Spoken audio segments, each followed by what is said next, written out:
The Gift Bearer by Charles L. Fontenay. This could well have been Montcalm's greatest opportunity, a chance to bring mankind priceless gifts from worlds beyond. But Montcalm was a solid family man. It was one of those rare strokes of poetic something or other that the whole business occurred the morning after the stormy meeting of the Traskmore Censorship Board. Like the good general he was, Richard J. Montcalm had foreseen trouble at this meeting, for it was the boldest invasion yet into the territory of evil and laxity. His forces were marshaled. Several of the town's ministers, who had been with him on other issues, had balked on this one, but he had 3 of them present, as well as heads of several women's clubs.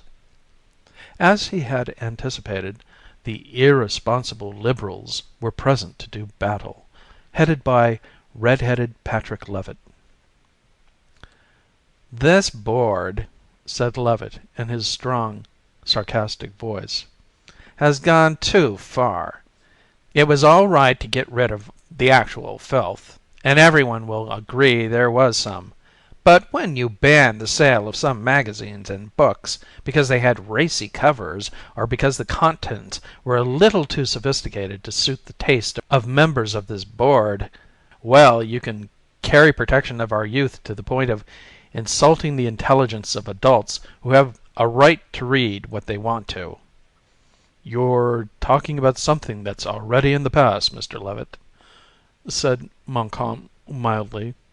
"Let's keep to the issue at hand. You won't deny that children see this indecent statue every day?" "No, I won't deny it," snapped Levitt. "Why shouldn't they see it? They can see the plate of the original in the encyclopedia. It's a fine copy of a work of art." Montcalm waited for some rebuttal from his supporters, but none was forthcoming. On this matter they apparently were unwilling to go farther than the moral backing of their presence. "I do not consider the statue of a naked woman art, even if it is called Dawn," he said bitingly.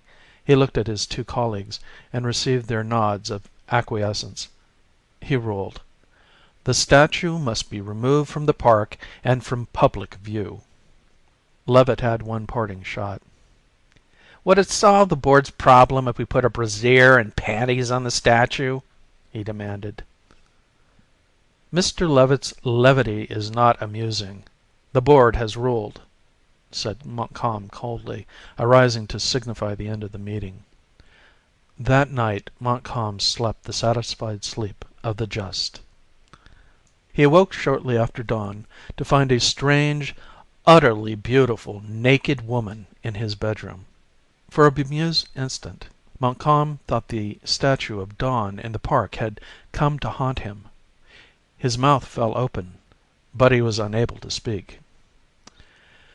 "Take me to your president," said the naked woman musically, with an accent that could have been Martian. Mrs. Montcalm awoke. "What's that? What is it, Richard?" she asked sleepily. "Don't look, Millie!" exclaimed Montcalm, clapping a hand over her eyes. "Nonsense!" she snapped, pushing his hand aside and sitting up.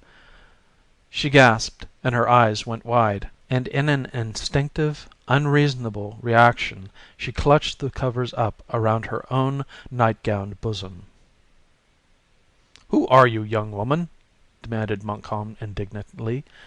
"How did you get in here?" "I am a visitor from what you would call an alien planet," she said. "Of course," she added thoughtfully, "it isn't alien to me." "This woman's mad," said Montcalm to his wife. A warning sound sounded in the adjoining bedroom. Alarmed, he instructed, "Go and keep the children out of here until I can get her to put on some clothes. They mustn't see her like this." Mrs. Montcalm got out of bed, but she gave her husband a searching glance. "Are you sure I can trust you in here with her?" she asked. "Millie!" exclaimed Montcalm sternly, shocked. She dropped her eyes and left the room. When the door closed behind her, He turned to the strange woman and said, "Now look, young lady, I'll get you one of Millie's dresses. You'll have to get some clothes on and leave." "Aren't you going to ask me my name?" asked the woman. "Of course, it's unpronounceable to you, but I thought that was the first thing all Earth people asked of visitors from other planets." "All right," he said in exasperation. "What's your name?" She said an unpronounceable word and added, "You may call me Liz." Montcalm went to the closet and found one of Millie's house dresses. He held it out to her beseechingly. As he did so he was stricken with a sudden sharp feeling of regret that she must don it. Her figure, why, Millie had never had a figure like that.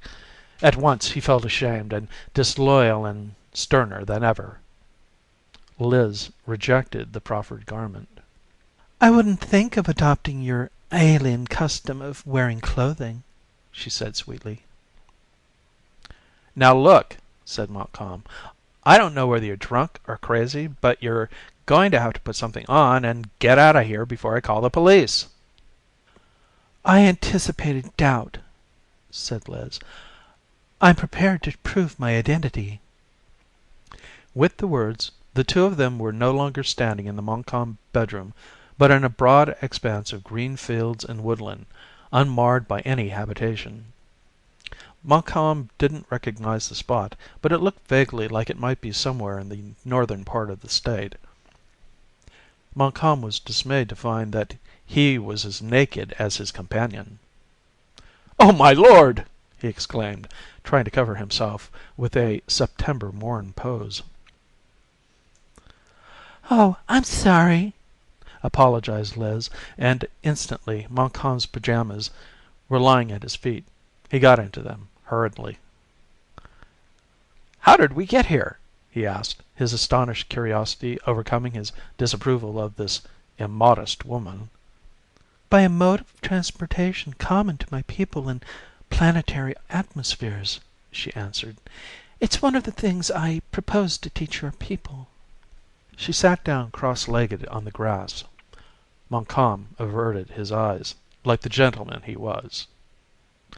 "You see," said Liz, "the people of your world are on the verge of going to space and joining the community of worlds. It's only natural the rest of us should wish to help you. We have a good many things to give you to help you control the elements and natural conditions of your world. The weather, for example." Suddenly, out of nowhere, a small cloud appeared above them and spread, blocking out the early sun. It began to rain, hard.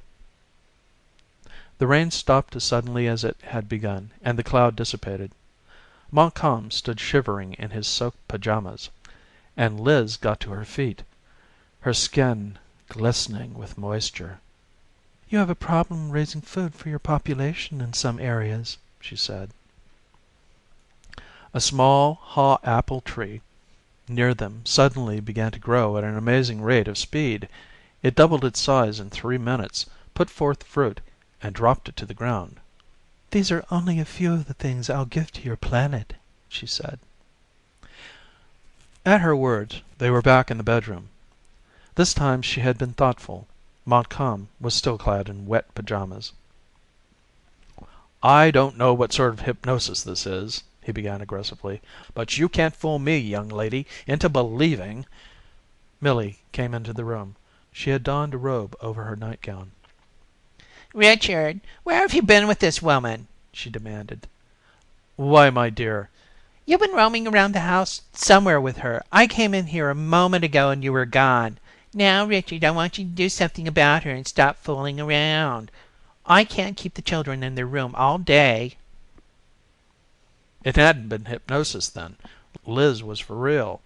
A vision rose before Montcalm of mankind given wonders, powers, benefits, representing advances of thousands of years. The world could become a paradise with the things she offered to teach. "Millie, this woman is from another planet!" he exclaimed excitedly, and turned to Liz. "Why did you choose me to contact on Earth?" "Why, I happened to land near your house," she answered. "I know how your primitive social organization is set up, but isn't one human being just as good as another to lead me to the proper authorities?" "Yes," he said joyfully, visualizing black headlines and his picture in the papers. Millie stood to one side, puzzled and grim at once. Montcalm picked up the house dress he had taken from the closet earlier. "Now, miss," he said, "if you'll just put this on, I'll take you to the mayor and he can get in touch with Washington at once." "I told you," said Liz, "I don't want to adopt your custom of wearing clothing." "But you can't go out in public like that," said the dismayed Montcalm. "If you're going to move among Earth people, you must dress as we do." "My people wouldn't demand that Earth people disrobe to associate with us," she countered reasonably. Millie had had enough. She went into action. "You can argue with this hussy all you like, Richard, but I'm going to call the police," she said, and left the room with determination in her eye. The next 15 minutes were agonizing for Montcalm as he tried futilely to get Liz to dress like a decent person. He was torn between realization of what the things she offered would mean to the world and his own sense of the fitness of things. His children, the children of Traskmore, the children of the world! What would be the effect on their tender morals to realize that a sane adult was willing to walk around in brazen nakedness? There was a pounding on the front door, and the voice of Millie inviting the law into the house. "Now I'm afraid you're due to go to jail," said Montcalm mournfully. "But when they get some clothes on you, I'll try to explain it and get you an audience with the mayor." Two blue-clad policemen entered the room. One policeman took the house dress from Montcalm's lax fingers and tossed it over Liz's head without further ado. Liz did not struggle. She looked at Montcalm with a quizzical expression. "I'm sorry," she said. "My people made a mistake. If you Earth people aren't tolerant enough to accept a difference in customs of dress, I'm afraid you're too immature." With that, she was gone like a puff of air. The astonished policeman held an empty dress. Montcalm didn't see the flying saucer that whizzed over Traskmore that morning and disappeared into the sky, but he didn't doubt the reports. He debated with himself for a long time whether he had taken the right attitude, but decided he had. After all, there were the children to consider. End of The Gift Bearer by Charles L. Fontenay